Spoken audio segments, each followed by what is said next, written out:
Hey everyone! Thanks for joining in. Thank you for joining in. I will get things kicked off soon. I'm seeing some familiar faces. Hey Janae. Hey there. Hi. Thank you guys. I'm excited to have you. Perfect.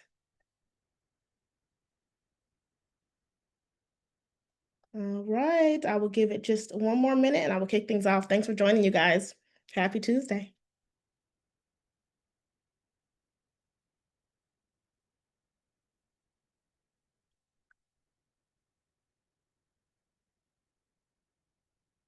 All right.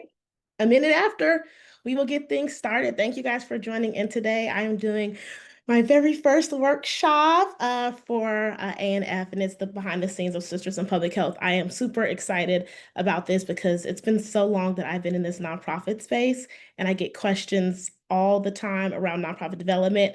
And I'm finally saying, let's get in here, let's do it, let's have these conversations about nonprofit development. So at the very end, I will have some questions for you guys can open up and ask questions then. I'll be asking kind of questions throughout. We'll kind of go over some different things that we'll kind of talk through today around founding team, kind of founding vision, the legal side of things. We also have Shep the lawyer in the house today, so super excited about that. Thanks for being here. She's our amazing attorney that we have worked with since day one.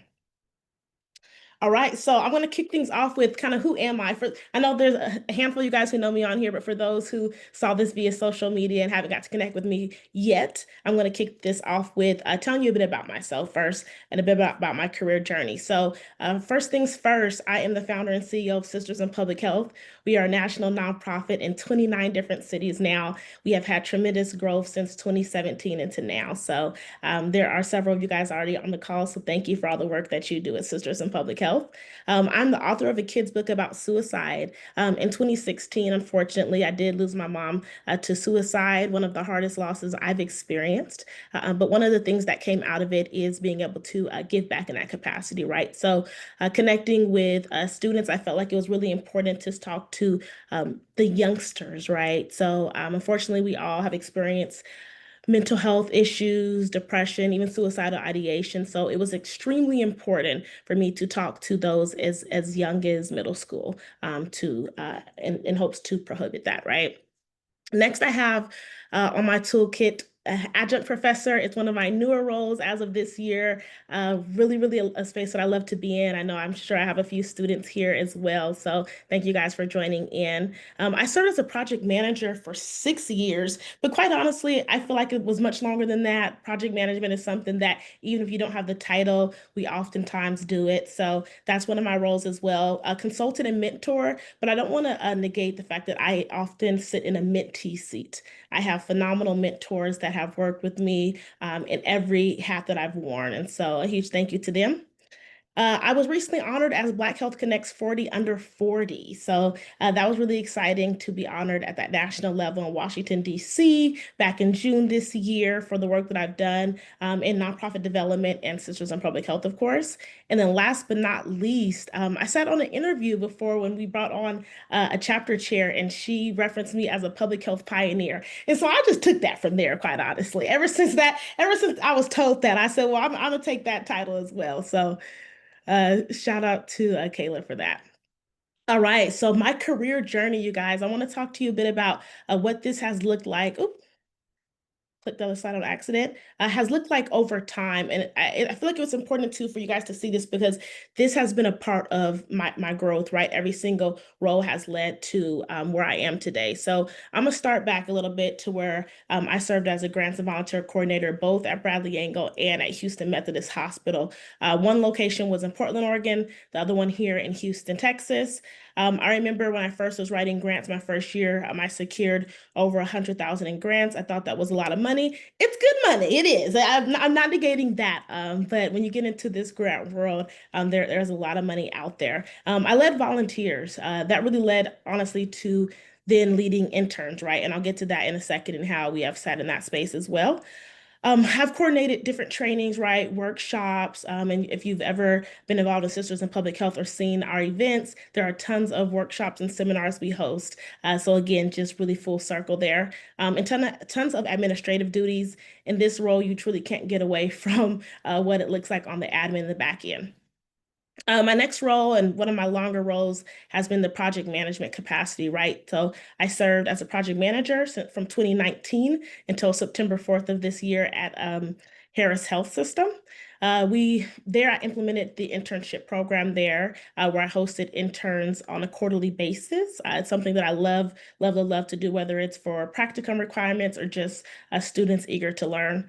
Um, when I said that 100K wasn't a whole lot of money. This is why. That first year there, we secured our team 87 million in order to satisfy those CMS requirements. So I did learn pretty quickly that there's tons of money out there within this space. And then last but not least for project management is I really did a lot of food is medicine initiatives. Harris Health has really taken off in that space and focusing on that.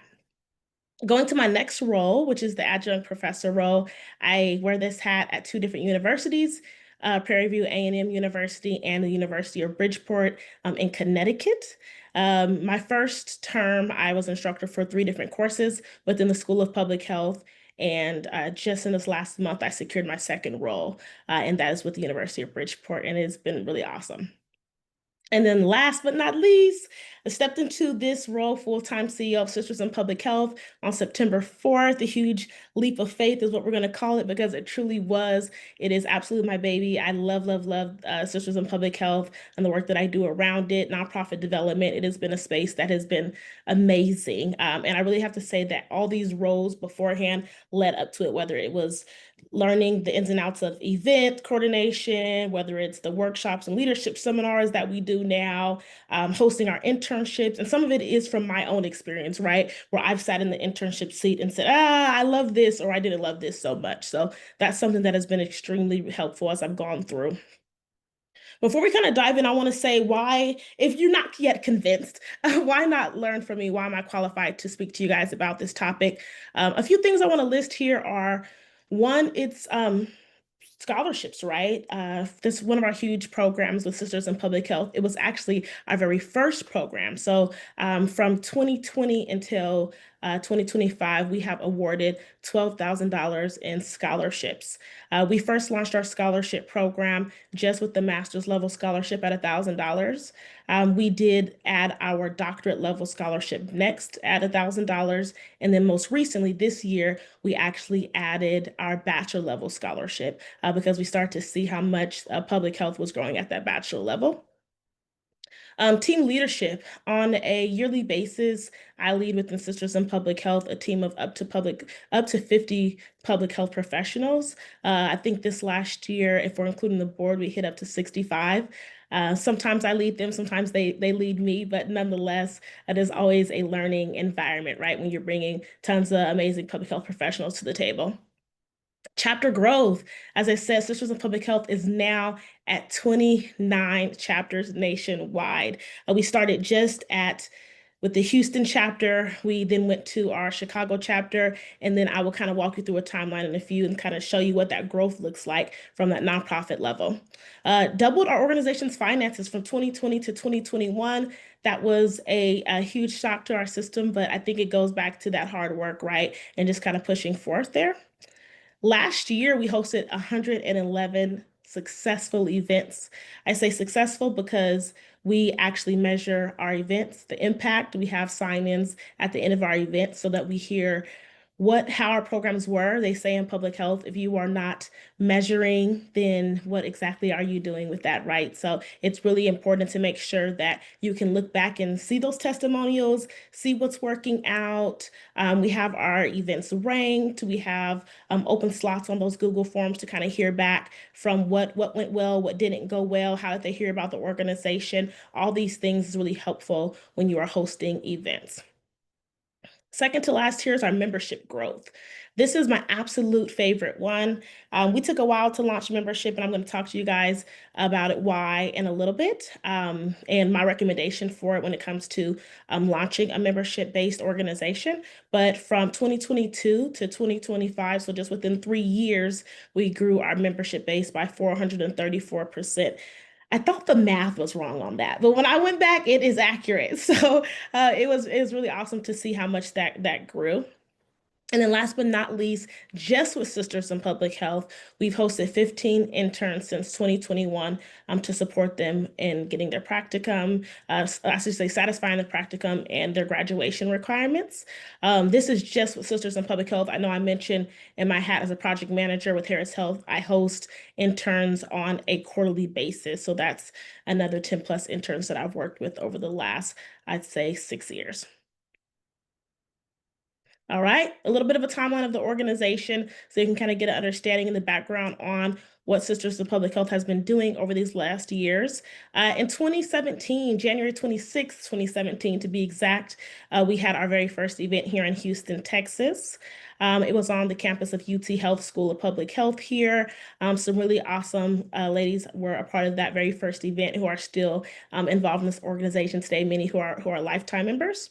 From 2018 to 2019, a few things I kind of want to point out here, which is one of my favorite ones. And again, I mentioned Chef the Lawyers on this call. We trademarked our name, right? That was extremely important to make sure that we own the name of the organization. So if you are someone who has interest in starting a nonprofit, maybe you already have a nonprofit and you haven't yet secured that name, we'll talk about what that legal side looks like in just a few. But it was extremely important to make sure that we own our brand because things do get taken.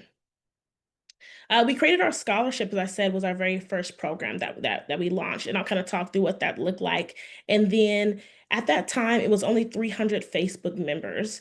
I'm going to jump all the way to 2020, and that's when we officially became a 501c3 nonprofit. If you know anything about me and my path, you'll know that I had no interest in starting a nonprofit organization. I have a slide where I'll talk a little bit more about the difference between that nonprofit and LLC and why and kind of how I made those decisions on saying, okay, this truly is a nonprofit. We started to think about how do we start to fundraise, and so merchandise is what we end up launching as one of our first like revenue builders, and was hoping that that would really do us some good. Merchandise is one of those things that's really challenging, but I'm going to show you guys some of the systems that we've used and the kind of strategies that's helped us grow over the years. We launched our Instagram and LinkedIn. Something that happened, of course, in 2020 was when COVID hit. And so you'll see that our Facebook group went from 300 Facebook members to 1.8K. And that was, you guys, within like a 30 days. As soon as COVID hit and people were looking for community in the field of public health, they started really reaching out and seeing what was online. And so a lot of what we have created is really around the need that we met in the community. And I think that's important for those who are interested in starting something. It can't just be a good idea. It does have to be that there is that need there. And so that's really important to think about. As I mentioned, we launched our Chicago chapter right after Houston, and then the lovely Atlanta chapter, the Baltimore chapter, Houston, New Orleans, and Philly. Skipping over to 2021 to 2022, we expanded to even more chapters, Dallas, Phoenix, San Diego. Ended up expanding our scholarship team at that time. That was a pivotal moment for me, as well as I had to roll off as the scholarship began to grow. We hit the 3K Facebook members there. We launched our doctorate level scholarship there. And then skipping over to 2023 to 2024, we hit that 5K Facebook members. Now we're at over 6K now, if not almost 7K. We launched our membership program, as I mentioned. We launched our development committee. That was really important to think about the ways in which we wanted to have a mentorship program. We wanted to do leadership seminars, workshops, and then we hit the 14 chapters in 2023. In 2024, we hit 23 chapters, and then in 2025, we're at that 29 chapters. I believe it's extremely important to show this timeline Because if you see Sisters in Public Health today, you will just think, wow, it is so awesome. There's so much that they're doing. They had 111 events in 2024, but you forget that there was a beginning, right? And so we have gradually grown every single year. Although we're at the 29 chapters today, when we initially opened up chapters, launched in 2020, when we put out the request for chapter chair expansion, we actually received over 20 applications, our first time we ever put it out there. I say that to say that we could have opened chapters, 20 plus chapters right away when we first launched chapters, but it was really important for us to meet the need of quality over quantity there. And so a lot of times, yes, there is a need. You want to be able to meet that need, but you can't based on where you're at in your processes and making sure that that's in place before you're taking that huge leap, right? And so that's always something I like to point out as well is that it has been progress over time. We're now in our third cohort for our mentorship program. It started in one place, and little by little, we add something to it every year. Like, how can we actually improve it over time? So it's not, and I know we always have these ideas, right? I bring people to the team, and immediately we want to hit the ground running and just flush everything out right away. But we really do have to make sure that we are biting off what we can chew at the end of the day. All right, I'm going to go over the big six today. These are some of the topics that we'll cover. So the founding vision, founding team, the legal piece. I'm excited to talk about the legal piece because that can get you in trouble if it's not right. The founding programs, the structure here, and then I'm going to talk about some lessons learned and a special offer at the end. All right. So, do you have a nonprofit? These are five questions that I have for you guys. And you can feel free to kind of hop in the chat and say if you feel like you're kind of hitting these or not, or if it's like, no, I'm kind of struggling on this one or that one. But the very first one is your organization focused on a public good rather than personal gain? That's an extremely important question to ask yourself. I think sometimes we want to get into these spaces and it'll be good work, but it's more for ourselves, right? And so sometimes we'll have that conversation in a second. It's an LLC and it's not a nonprofit, and that's okay for it to be that, right? Question two is think about who's going to actually manage the organization, the day-to-day operation. So think about who you're going to bring onto your team, whether it's employees, whether it's volunteer based. A lot of organizations start volunteer. A lot of organizations stay volunteer based. You'll see sororities, even sororities and fraternities, volunteer-led organizations, awesome organizations who are doing a lot of great work. You may see a few people at that executive level, right, who will be have a paid role. My third question is, will your idea work in the real world and can you realistically execute it? Um, that is one I like to bring up because oftentimes we may have these good ideas, right? But we don't have the resources yet. Maybe it's more of a team collaborative space. It's really important to think about that aspect. Speaking of teams, question four is, do you have a dedicated board of directors? You may not have it now, and I'm going to talk to you about some of the things that I thought about when I really took Sisters in Public Health from being a student group to being an organization, right? But think about your board of directors who is trusted in your network, not just relying on friends, right? I think it's an easy grab sometimes when we have people that are our friends or our family that we think like, oh my gosh, this is be the perfect person to bring onto um, the team, but it's not always necessarily that case. Sometimes we do have to kind of start kind of outwards and reach to other people in our network. Maybe it's classmates, maybe it's past coworkers, and you see what their work ethic is like, but that's extremely important, I'd say. And then my last question, the most important question is, are you prepared to commit time? If you have me on social media, you know my laptop sometimes closes the next day.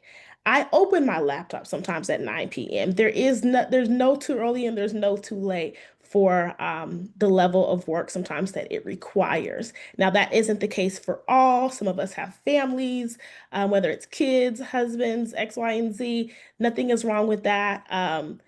But for nonprofit development and for really kind of working on it, it does have to be such, that team effort, right? And there is a level of time commitment that I have to say is there. My favorite, you guys. This is a mouthful, but I cannot talk to you about nonprofit development without talking to you about this. And this actually came up from one of my awesome regional directors, Wanji, because we were talking about organizations recently and kind of how this kind of started, right? So I want to say that I have both.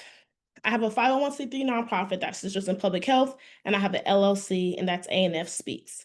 So I'm going to talk to you about kind of both of these and what is the difference and what that has looked like, and even why I made the decision. I said it earlier on the call. When I got into the space, you guys, I promise you, I had no desires to have a nonprofit organization.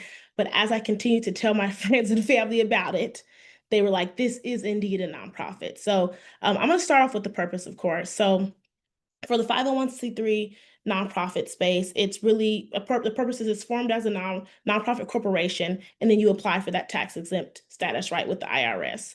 When it comes to LLCs, it's it could be a nonprofit, right? But it's a little bit more flexible, and you will see LLCs are most likely most common tend to be with for profit. So you'll see things like those who have consultant businesses who are doing maybe you have a law firm, whatever that looks like, but those tend to fall more in that LLC space. So you kind of have to kind of weigh the things out of like, what is your ultimate goal? What are you wanting to do? And I think that does take time to really unpack that space to see like, what is it truly that you want to do? Because some people want to get in this business and make money, right? And so that's also something to be honest with yourself about. If your goal is, say, you're pivoting careers, you're like, hey, I want to make money. You might want to think about, okay, well, there's going to be consultant pieces, there's going to be certain things that's going to be added to it, and so that will help you with kind of deciding things like that, right? So for the tax part, that's also extremely important because when it comes to 501(c)(3)s, donations are tax deductible. So you'll see things around, my goodness, different events that are hosted. You'll see even when if there's like an organization does a gala or a retreat or a conference, you'll see companies invest in nonprofits because it's you can write off on your taxes, whether you're a company or even at the individual level. And the truth is, I was asking my family too many times to fund our scholarship. And they told me like you need to make this a nonprofit so we can write it off and we can get a tax receipt at the end of the year. And that was one of my encouraging moments for making Sisters in Public Health that 501(c)(3) status. Taxation looks a little different at the LLC level. It's more of kind of that pass-through entity, which typically means your profits are taxed at the individual's level of income. My taxes for A&F Speaks will look different than a law firm, will look different than other organizations or companies, right? Because it's all based on that kind of income. When it comes to funding, it's much easier to get funding right for your nonprofit when it comes to kind of like grant makers and foundations like that. So a little bit harder, more of kind of that the struggle piece when it comes to LLCs and applying for funding. You'll sometimes even see businesses partner with 501(c)(3)s, or when you're writing grants, you can write them in as a contractor. So I do partnerships with organizations that are LLCs, whether it's for trainings. We have a partnership with Leaning Towards Change, and that is an LLC business, but we bring them on as a partner through one of our grants. We've done that a few times with different companies. For the governance part of things, and that's just that arching overall umbrella, it is a bit more formal when it comes to developing out a 501(c)(3). You have to have a board of directors, and there are compliance requirements to hit. When you create an LLC, and for those who have those on the call, it's quick.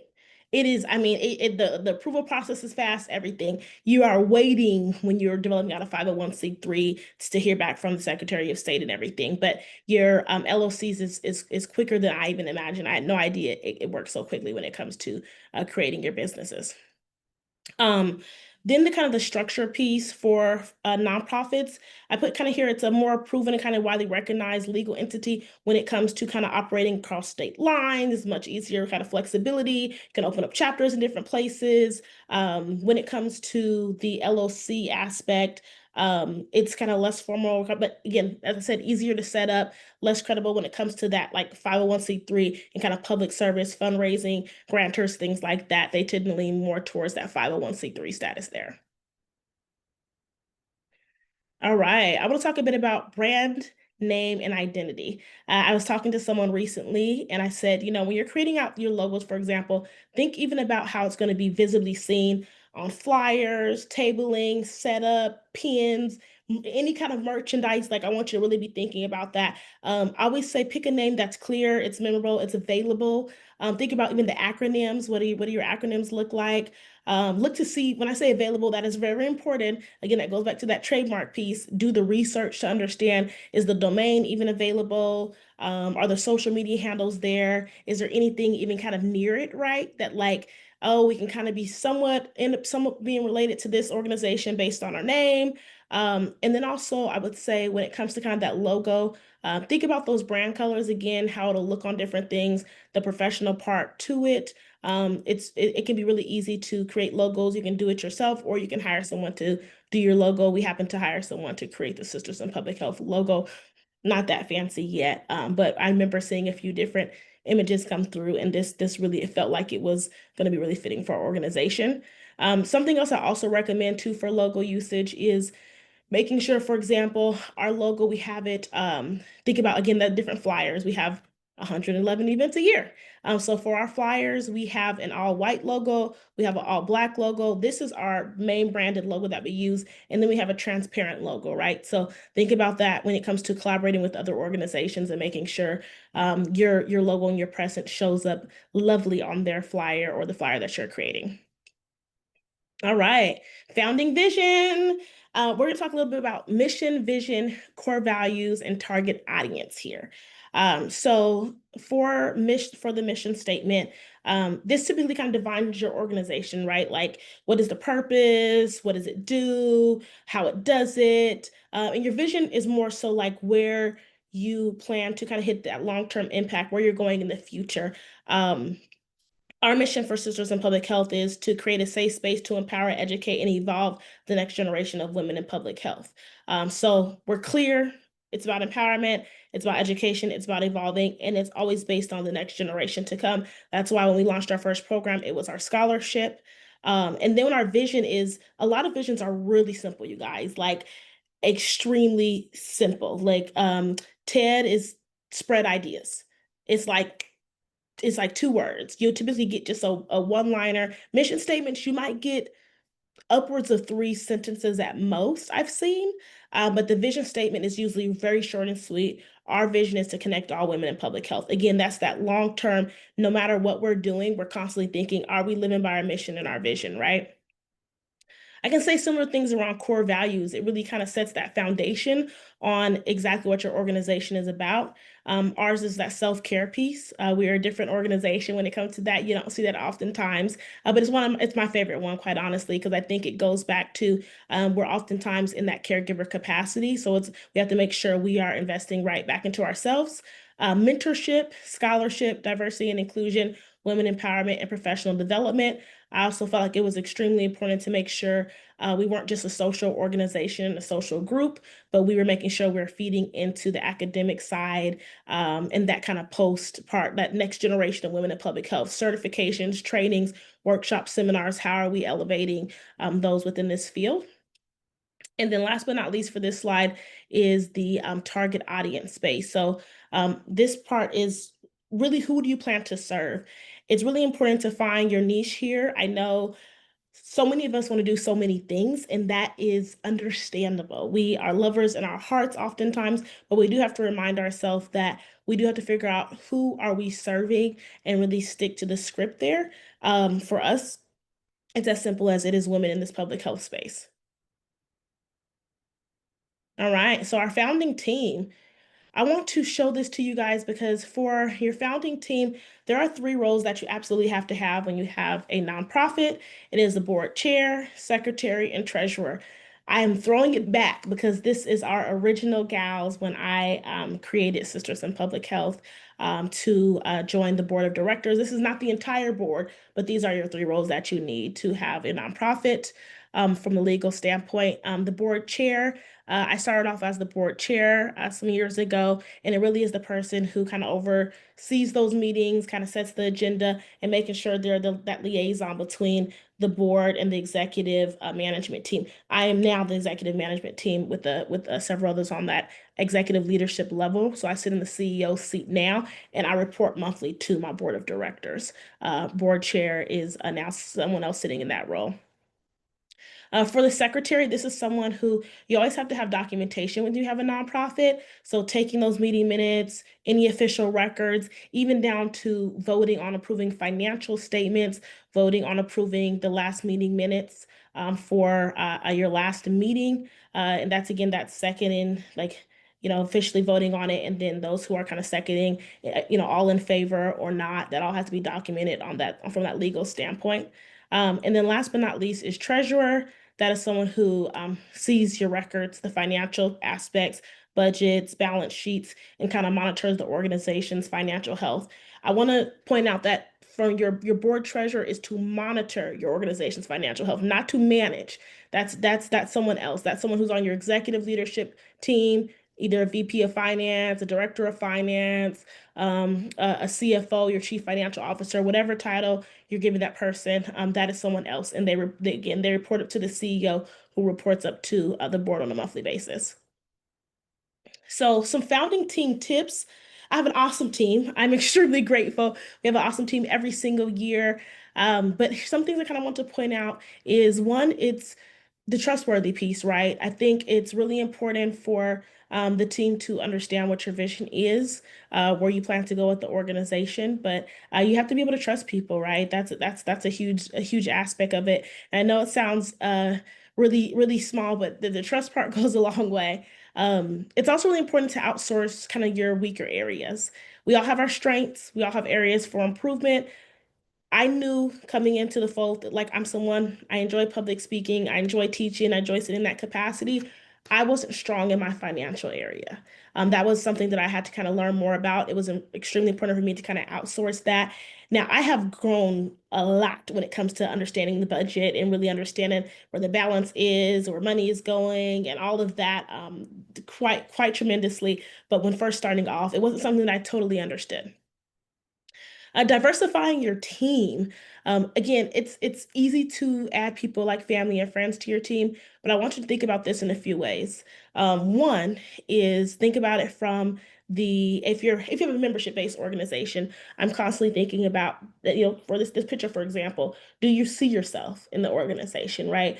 If you identify as a Black woman, Asian woman, white woman, whatever that is, it is that seen, right? So that's really important for our organization. But not just that, it's also important to diversify your team based on how I mentioned the skills and expertise.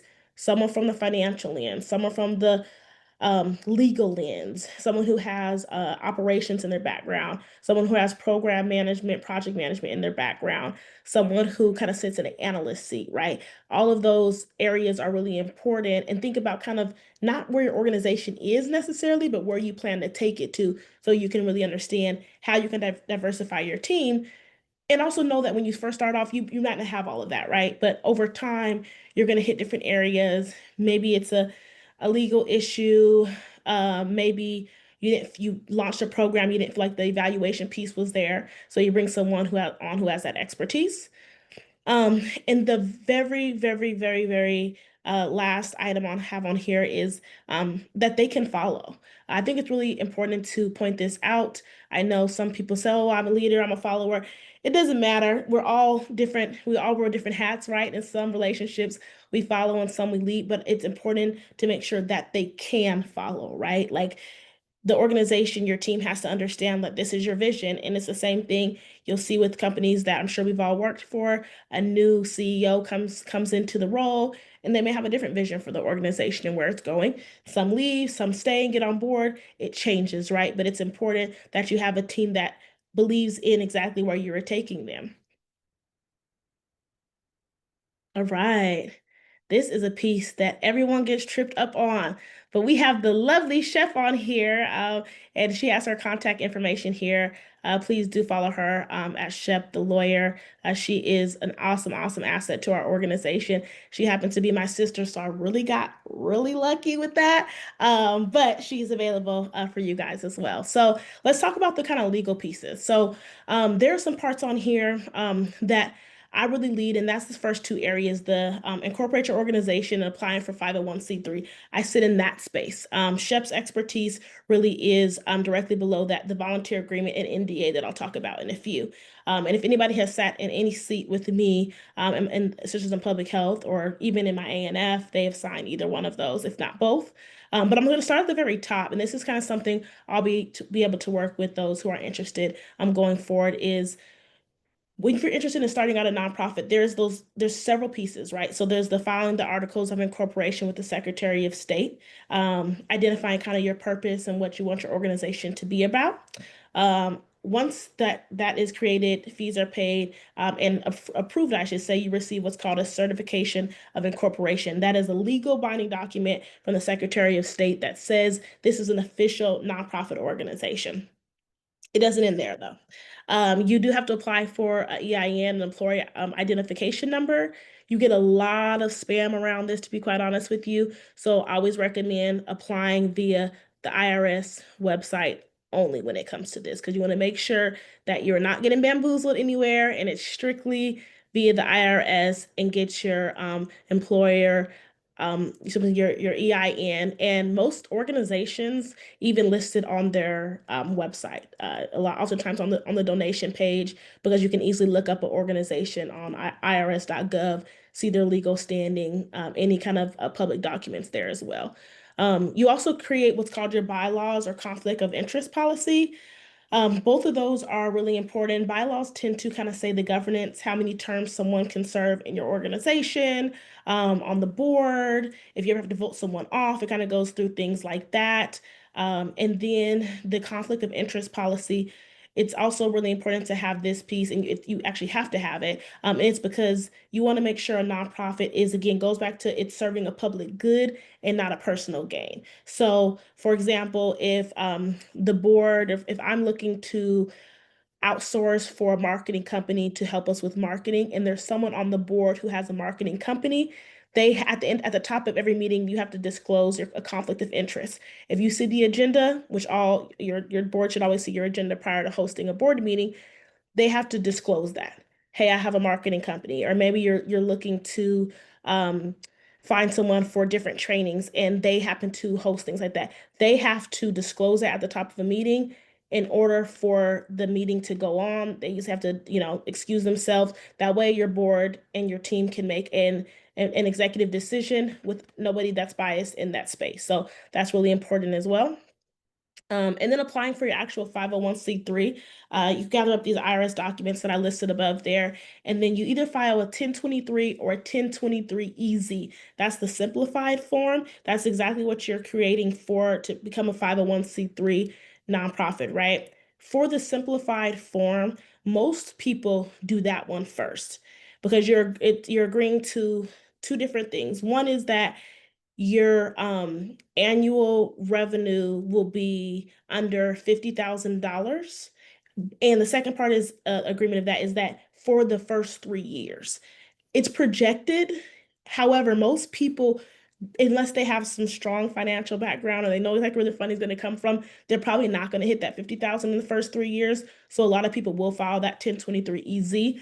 I know we did when we started off. Most organizations do because those first few years, oftentimes the first 5 years, right? Nonprofits oftentimes don't even make it past that threshold. And so a lot of people will file that 1023-EZ and then register for the state if required. The two documents I mentioned earlier that Shep the Layer works on is the volunteer and NDA. So these are two things that are really important to incorporate. Again, we're an organization that is very volunteer led. And so our volunteer agreement covers a few different things. It's a binding contract, just like if you would go to any other organization, right? You sign it at the very end, or any company, when you're going through onboarding. Volunteer agreement has a couple things on it. It has your title, your role responsibilities. So if you're on the scholarship team, you're going to be reviewing scholarship applications. You're going to help with, promotion of it, doing any voting in place, if we're changing our scholarship cycles, anything of that sort. It's going to have the role requirements, responsibilities, and benefits. It's also important for people to see like, hey, this is, a great organization that will benefit me in these ways, whether it's letters of recommendations, referrals. I've done several of those, and so has our other leadership team. And then there's other things on there. That's the duration of agreement, right? Our contracts are for 2 years at a time. That's our term. People do sign on even further after that, but it's important to have that duration set in place so it's not confusing to someone. Well, I thought this was just for a year, or this was going to be for 5 years until I just wanted to stay here forever, right? But it's important to have that kind of set in stone. Um, Another thing it has on there for us is our media agreement. So for our organization, you cannot publicize an event or anything for that matter until the organization has officially announced it. So there's several things on there, a morals clause, a few other things as well. Intellectual property right, that's an important piece as well. Shep, the lawyer, leads in that space as well. Of that, those items that we create under our organization belong to our organization, and so all of these things are really important to have in place prior to starting and bringing on a team. And then our NDA is exactly what it sounds like. It's a non-disclosure agreement. It's confidential information. When you serve in leadership capacity, you're going to see different things: donors' information, addresses, names, emails, and that's really making sure that we are keeping the business of the organization. So these are a few legal pieces, whether it's incorporating your organization, actually applying for 501(c)(3) status, and those contracts that are important to have in place. All right. We're moving on to founding structure. A few topics I have here to talk about is needs assessment, strategic plan, and then funding your work. I'm going to start at the very top. So the needs assessment, I've seen this done a few different ways. We've had it via surveys with interns, practicum students that have done this, and it's really kind of understanding and putting it out there. What is the true need? Some people want to focus in health. Some people want to focus in education. Some people want to improve literacy in schools. Some people want to improve maternal mortality. Whatever it is that your interest area is, it's a great idea to put out there in the community the needs assessment to really understand, and also doing that research on what existing programs are already there. There's nothing like doing the same thing somebody else is doing. Like, how can you make the work that you're doing niche, a little bit different, right? And maybe it's in a different area as well. So that's also important, identifying those service gaps. And then I think it's important to engage your community voices. So that goes back to the needs assessment, giving people the opportunity to have that open dialogue. Some people will even host town halls. They'll host virtual kind of sessions as well for people to kind of log in and kind of give feedback as they're in the beginning stages of either developing a nonprofit or even before that. For the strategic plan, this is one of my favorite areas because I think it gives you the chance to really dream and vision and really kind of think through what you want your organization to be. My biggest recommendation here is if you're starting your nonprofit to only set 1 to 2 year strategic plan. We're no longer setting 5 year strategic plans. We see what public health is doing right now. We didn't know this 5 years ago, and 5 years before that, and 5 years ago before that. You will have to pivot drastically your strategic plan if you make something 5 years out. The sweet spot is that 2 year. Now, again, in 2 year, once you get to that like 4 year mark, I think you're good to do 3 years, 3 years, 3 years going forward. And I think, and you come together with the team. We can talk through that, of course, later, but oftentimes you come together with a team. It's oftentimes after you've already heard the community voices, needs assessments. This is not work that you do on your own. This is really a space that's really collaborative. Some people hire for it. We have had, as I mentioned, interns and practicum students do it alongside our leadership team and come together in that community kind of collaborative space. But there are organizations out there who do just this, and that's awesome as well. You also will kind of outline your programs there, even think through budget. That's one of the harder things to do. It's hard to know what money you're going to have or not have several years out. That's why I say kind of keep that sweet spot when it comes to planning in advance, and then also kind of defining how you'll measure impact and what that will look like. When it comes to actually funding your work, some will kind of create more of that funding, that fundraising plan, right? There's several ways to fundraise. We've seen it. Sure you've seen the popcorn that's out there. People have GoFundMe. The list goes on. Have the links on their website. Campaigns via social media. You'll see we have that as well. Several people will do it through events, galas, walkathons, marathons. It's super important to make sure that you have some kind of donor tracking. Sisters in Public Health does ours through IATS, and I'll show a slide that will show what those systems we have in place. But it's also important to, although you can utilize a system, we see how things will shut down at any point in time. You got to make sure that you know how to do things on the manual aspect as well. A lot of stuff we did manually when we first started, and as we've grown, we've added in systems, and still we fact check on the back end as well on a monthly basis. We don't leave anything to the end of the year. One more thing I want to kind of point out here is next slide, I'll talk a bit about partnerships and programs, but membership. That is our largest funding platform. But when it comes to membership, you have to have something for people to be a member of. We didn't start membership in 2017. We didn't start when we first, were founded. We didn't start membership in 2020 when we became a national nonprofit. We started membership in 2022. So that tells you that we were building up our organization to make it make sense for it to even become an organization where somebody would go and pay membership for. And I think that's important. That's that mindset where it's like you can't chase a dollar here in the nonprofit space. The money will come, but you have to do the work and you have to do it the right way. So some founding programs and partnerships.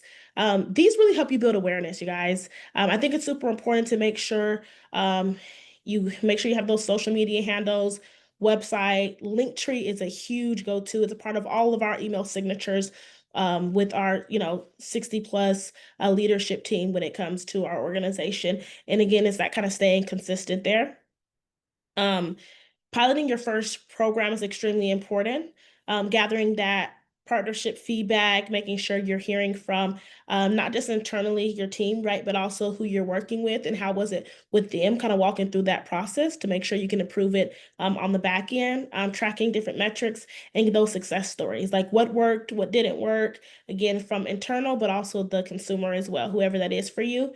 And then connect to partner. This is a space where a lot of people are doing great work and all the nonprofits, even for profits, LLCs, as I mentioned as well, making sure that you are building those authentic relationships, not just with the mindset, oh, I have to do this with this person right away, but knowing even sometimes we'll connect and sometimes something isn't developed with someone 3, 4 years out, right? But we connected at a conference. We know each other's names. We're saying each other's names, putting our organizations in the same room. And sometimes it's just better at a later time. And that's okay as well. Oops, I went backwards. All right. So I want to give you guys a couple founding program ideas because I've been asked this 1,000 times. And that is, how did you guys actually kind of start and where did you start? I want to point out something here. This didn't all happen at once. Do not do not jump in and give yourself 5 to 6 programs right away. Your hair will be falling out. We started with our scholarship first. Very first thing that we did was our scholarship. We were not even a nonprofit, as I mentioned, when we started our scholarship. That was what really encouraged us because we wanted to make sure as we got donations and can contribute to growing that scholarship, that people can get that their tax receipt at the end of the year. Mentorship is one that's really, really great depending on what the field is. If it's an organization that people are looking for guidance in, I think that's a really important one for those to have developed out a mentorship program. For us, we have our retreat. Several organizations do conferences and galas. I tend to go to a handful of those. I think these are really great events where it comes to the education piece, whether it's networking, whether you're celebrating. We just sat at one for survivors of domestic violence that we are a sponsor of in Portland, Oregon. That's an awesome gala. They raise tons and tons of money every year. But these are some different kind of celebratory, educational, networking opportunities when it comes to those programs that you can kind of start off with. We have a book club this year with Sisters in Public Health. We've had it the last few years. That also is a really great opportunity and for you to kind of start that with your organization. one of the most important ones, I would say, if you're going to do anything around, oops, around professional development is workshops and seminars. So think about that as well as you're growing out your organizations to make sure that there is that professional development piece and people are kind of taking something away there. Internship programs, anything educational wise, this will get you in the door with schools. If you're looking for anything around universities, that is the key to their heart is what can you do for their students from internships or practicum experiences, something to develop out for sure. One thing we have not done yet is health fairs, but we see it all the time. We table at them. It's also a really great thing as far as programmings and something, a really big one when it comes to kind of giving back to the community. What I've mentioned here is I kind of have this bonus tip, and that's the membership. And that is kind of what I obviously already said, you guys. And it's membership, you have to have something to invest in first. So make sure that you develop out a few things that people can participate in order for them to then want to invest in membership. There's nothing like launching membership too soon and people sign up and you don't get them next year. And if you don't get them next year, them coming back is few and far between. Systems. This is my absolute favorite slide. We are not gatekeeping around here. I saw Lana post that recently when she posted this flyer. And that is the truth of the matter. These are our systems that we use. I won't talk on these too long because there are a lot here and time goes by fast. But I did wanted to point out that GoDaddy is our site host for our website. When it comes to communication and collaboration, G Suite is used for our emails, Google Drive, Docs, and shared folders.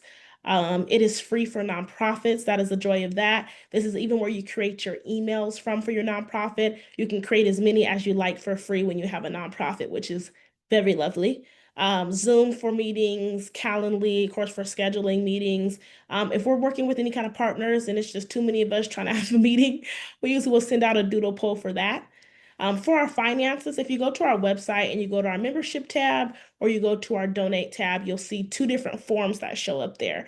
And it's just you're going through, I'm clicking, I want to be a premium member for $100. I'm putting my information in, my card info in, and then it pulls that. It sends you an automated email. There's a system called IATS payments, and that is where we host all of that.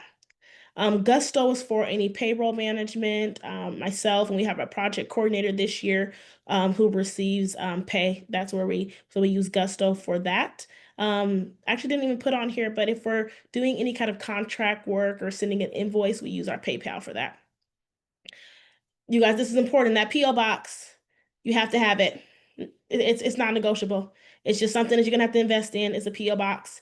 Your home address isn't gonna work for business. Events and marketing, Eventbrite, Sign Up Genius, MailChimp.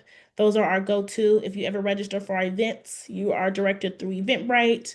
Anything that we are kind of coordinating volunteers for, things with our retreat, we're doing Sign Up Genius, and our MailChimp is anything you will see around email campaigns, newsletters, things like that.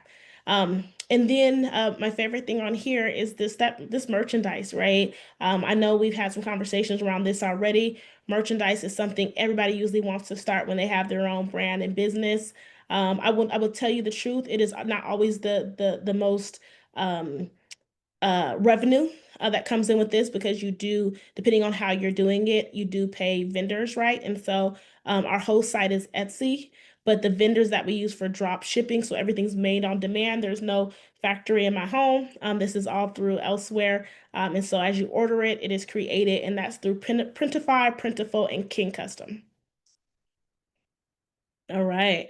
And we're getting closer to the end. Some challenges and lessons learned I kind of want to talk through.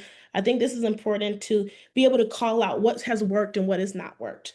The very first one is have everyone sign NDAs and legal contracts. I showed that slide. We don't joke around with that. I've had best friends that are part of this organization. I've had mentors that are part of this organization and mentees. There is nobody who is exempt from signing any contract with the organization. Know when to inform someone their time is up in their role. This is a hard one. I've had friends involved. You feel like, okay, well, maybe if this or that. I have folks who I just like as a person. Maybe they're not even a friend, but they're just a pleasant person. It doesn't mean someone is equipped to lead in the capacity that you need them to kind of serve in. Creating MOUs, so memorandums of understanding. That is for partnerships. It's really important to understand what our role is in a partnership. Is oftentimes marketing to our members, creating, say, events, publicizing. We have a whole system in place that we do that. But our partner may be, creating the training material, showing up, presenting, supplying us with, their materials, whatever it is that is the understanding between the two organizations. It's extremely important to have that clear, written, and signed. And so we have a partnership process that takes a few weeks, quite honestly, as we kind of go through and make sure that our I's are dotted and our T's are crossed. I said this before, trademarking your brand, right? It's important to make sure you protect your organization because again, people can take it. Next we have on here is developing out standard operating procedures, commonly known as SOPs. This is for process improvement. It is one of the things that I will say this organization has done extremely well. Me, as serving in a project manager role, I know how important it is to make sure there is a process in place. And I will not be one to say that we had this in place because we have our lovely first chair of our Atlanta chapter on this called Janae. And I remember when we didn't have our stuff together. So she was around from the very beginning. But it was really awesome, right? To get that. Again, that's that internal feedback to make sure that you hear your team out and say, hey, we need something more clear. What does the flyers need on it? Okay, what is the next step? How soon should we have a turnaround time on these different things and their realistic expectations? The next one I have on here is completing yearly filing on time. Of course, right? You have to maintain compliance. There's filing that occurs. Just like we have to do our own taxes, there's also organization information you have to put in as well. Choosing quality over quantity. Please start slow. You go far, but you do take your time in building that up. Collaborating, I say early on to build strong partnerships and relationships. Any organizations you see that it makes sense to have that you're a good fit for companies, organizations, making sure you collaborate early. One of the most important things that's been beneficial for me in this space is building that founder and CEO circle. I have awesome people in my network because although I'm a mentor in many spaces, I'm a mentee in several. I have really, really great folks. I have, as I said on here, I have Shep the lawyer who's on here, who is just a guiding light for so many things. I have Dr. Dez in my network. I have Lauren Kelly as well. There are so many people who have started, whether consultant businesses or nonprofits in this space that has been really helpful, and we continue to share nuggets between each other. And the bonus is knowing when to pass the baton.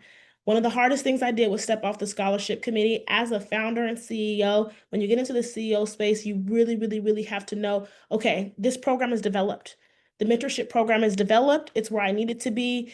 This person understands my vision and what I want for it. It's time for me to roll off. When I had to roll off the scholarship team, you guys, I cried. I'm gonna tell you the truth. I was so sad. I love scholarship. I get to be invited back to the meeting when they do the official decision. But I couldn't sit on that monthly meeting, right? I couldn't continue to invest in it the way that I wanted to because as a CEO, you are moving the next thing along. You should be years in front of your organization. It is hard, but it's just the truth of the matter. And then you have people who sit in these spaces and they continue to push things forward. And we all sit in these spaces to do what we need to do to make sure that we're meeting the need of the public health community. All right, let's get started. I know you feel like, man, haven't we been started? But I know this work is challenging, right? It's hard to do it alone. So I do want to talk about some of the offerings that I'm going to have coming up, you guys, and I'll show you where to go on my link tree to get it as well. But for those who are interested in starting your nonprofit, I want to talk about some different sessions here. So the very first one is the founder starter session. I have that listed at 99. This is just a one session. This is really focused on kind of diving into your nonprofit idea. I've talked about 6 different areas, founding teams, founding vision. Some people may feel like they have those initial ones, right? But maybe it's the more legal piece that you need more help on. So it'll be going over those 2 areas, right? For that work for you specifically. I think this truly is ideal for those who just kind of have like a few questions. They're just like, hey, if I want to get started here, I can take it from here. Again, maybe you already even have a nonprofit. You're like, I'm kind of stuck here. What would you recommend for my next programmings? Let's kind of develop that out together. These are all 60-minute virtual Zoom sessions. The founder launchpad package. This one is next, and the description here it's 3 sessions. It's a personalized guidance where we're going to dive into anything around ideas, strategy, roadmap, think about your actual resources, who you can connect with, organizations you can begin to collaborate with. This will actually include all of those 6 areas for nonprofit development. So again, it'll be 3 sessions, and we will really be kind of deep diving. I would say this is more ideal for people who are really ready to establish their nonprofit, really kind of take it to the next level. If they're saying, hey, I'm already in a good space, but I really need to kind of go further. Each of those 3 sessions are at that 60-minute, and post each of those sessions, there will be that follow-up action plan there. And then last but not least is the founder launch and lead package. That's 5 sessions in total. And again, this is also even around like you guys' schedule as well. So that'll be something I'm really working on as well. And it's those 5 sessions for full support where I really am working with you to develop it out. I'm talking things around the founding structure, strategic planning, program development. You heard me talk about those standard operating procedures because some of us even it's like, hey, I'm doing the work. If I could bring on a team to do the work and get further, that's where I'm at. So let's flesh out some SOPs together so you can hand it off. It's really like a training guide when we all start our jobs, right? Super important. Branding guidance, even that system setup. I know people are on a budget when it comes to systems. So as I said, G Suite, okay, it's free. Zoom and Calendly will have a cost to it. We'll look even to see, hey, which systems are most important for you to set up early on until you're in a place where you're wanting to add more. Things like IATs cost more money, but it costs based on, how many members you get a month and things like that. I would say this is kind of more ideal for people ready to kind of want that hands-on experience. It's like, oh, I don't want to have to do every single thing. They're like, I just want to avoid those kind of mistakes, speed up this process, less work through a total of 5 sessions there. So that includes that ongoing support. I have kind of a sign up by Friday, October 24th for this. Now, I do have a surprise here for that very first session. I'm going to do a raffle. So I'm going to raffle off someone to have a free session here. I'm going to pop over here and then go over next steps and wrap it up. So I have this spinny wheel. Can everybody see it? Okay. I'm going to shuffle this a couple times. Your name should be in here. Trust that it is. There are over 100 of you, but you're here now. If you're not on this call, then you won't be able to receive this free session. Okay. If your name pops up, come off mute.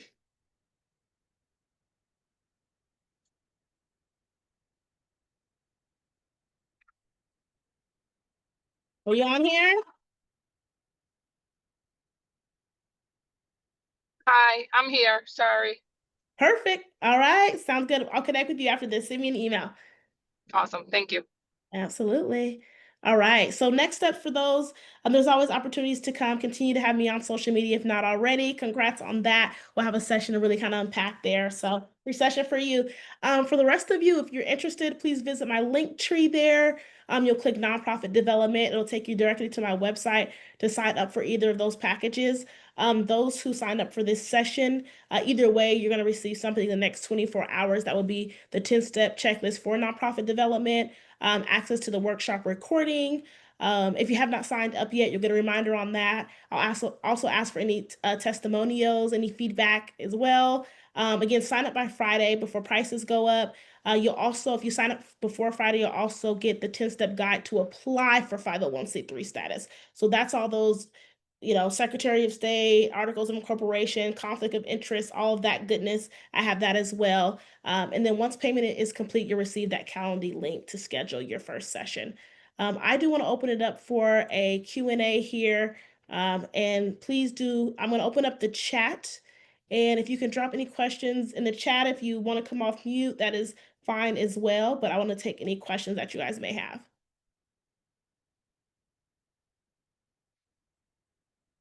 Or did I answer all your questions? I have a question. Hey. So, if you could go back to 2017, Angela, and give her one piece of advice, just one thing, what would you say was your biggest lesson learned, or anything you would tell her? Ooh. From a personal aspect, I'll say personal and professional. A personal would probably be to know that I'm doing fine. I think a lot of times we're so hard on ourselves and we're like, oh, I need to do this, I need to do this, and it really is fine. So that's probably from that personal aspect. And I would say from a professional, ooh, that's a really great one. What would I go back if I said for 2017? I would say I would actually have started partnerships sooner. We didn't start a partnership process until this year. Now we were kind of already doing a little bit, but not formally. And I think I could have started that early on and even attending conferences and networking early on. I wore my project manager hat for a long time before I really sat in a space of CEO with Sisters in Public Health. So I would say leaning into that more. Thank you, Janae. Elena. Hey, Angela. Hey. So I have a question pertaining to your publishing as far as the book is concerned. Did that come about? I know you said it was due to the unfortunate event of your mom, but did that also play into any of the nonprofit role? And do you foresee yourself giving guidance or sessions on how people can, if they're interested in writing a book, what steps they need to take and so forth? Ooh, I really love that. Yeah, so I would say there is losing my mom did definitely get me into a space of developing out sisters in public health. I'll start there. When I lost my mom and I was moving to Houston just a few months after, I really wanted community and networking. And so this started off as a need that I needed met for myself. And then it developed into the organization that it is today. For books, I love that, Elena. I have had that question a few times as well. I'm sure I will lean into that space more as time permits. It's really a really awesome space to be in to be publishing. I publish through a company. I haven't self-published yet, so I will probably self-publish before I will really kind of dive really deeper into that. But you also have my contact information, so if you have any questions that I haven't answered, I'm happy to answer those for you. Thank you. Mhm. Is that Michaela? Yes. Hi, good evening. I had a question about what you had mentioned earlier about creating a board of directors. Is that kind of a requirement for all nonprofits, or is it just something that's, really good to have, or something that you should have from the jump, like from, the founding? Yeah, yeah, absolutely. That's a great question. It is a requirement to have the three roles, a board chair, a secretary, and a treasurer. That's a part of even your filing. Like they want to see that on record. Who is your board chair, who is your secretary, and who is your treasurer? You wouldn't be able to get a 501(c)(3) status without it. Now my recommendation for developing out a board, three is too small, quite honestly. And I know that's something that's challenging. Like that is one of those things where it's like, well, do I know seven people, five people? One, I'm naming those numbers because it should be an odd number for voting purposes. So Oh, three, okay. five, seven, nine, 11. Right now, the board for Sisters in Public Health has 11. I would not recommend anything above 11. It's too many cooks in the kitchen. I think the sweet spot is seven or nine for Okay. board of directors, but you have to have three. Okay, and those are going to be separate from the actual team or staff members that are doing the more day-to-day operations. Absolutely. Your board is a governing body. They should work directly with your CEO. So for Sisters of Public Health, I serve in the CEO seat, and I report up to my board on a monthly basis to go over any kind of logistics of the organization, any updates, any financial pieces, and then my executive team and regional directors, chapter chairs, scholarship committee, development committee, interns. We all work for the organization in a volunteer capacity, but we all do the day-to-day operations. Your board should never do day-to-day operations of your organization. Okay. Thank you. Thank you so much for answering my question and for all this. This has been awesome. Yay, those are great questions, and feel free to ask any more. Those are really, really great. I know people oftentimes ask things kind of around board. Anything else that comes up? I do have a question. Hey Angela. So you talked about the nonprofit LLC, and I know we've had this conversation, but how do you separate yourself from like SiPH and ANF? Ooh.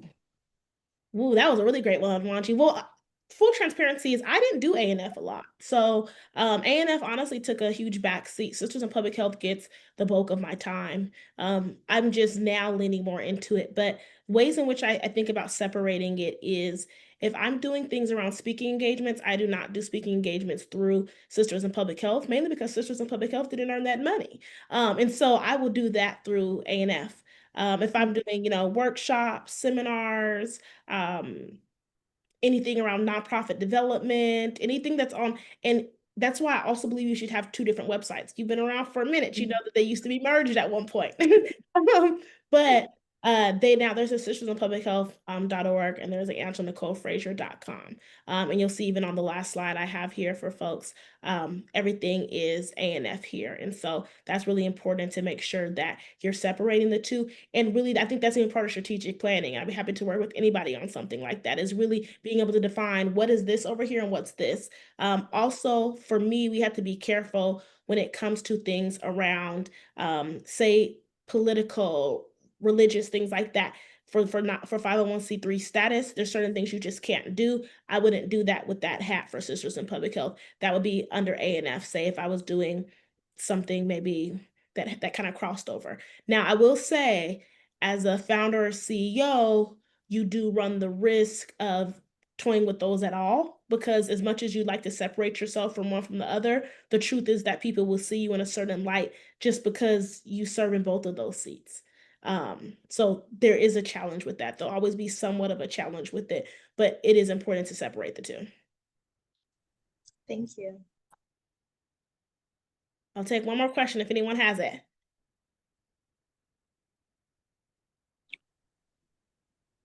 Hi, Angela. My name is Donita Brown, and I am so inspired by the work of Sisters in Public Health.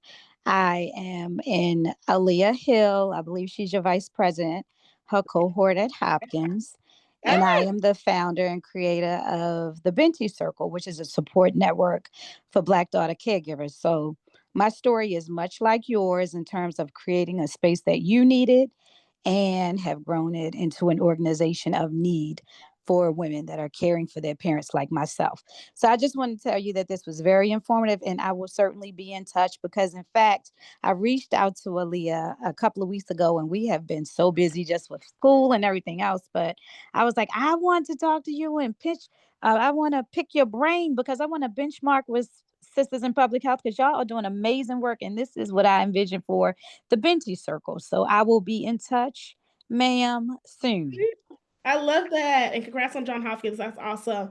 Yeah, absolutely. I am excited to work with anyone interested in taking their nonprofit to the next level. It's hard work, but with someone, I promise you can really go far. And I would not be where I am without the team that I have, the mentors, even the mentees who have challenged me to take things to the next level. So I'm excited to work with each of you.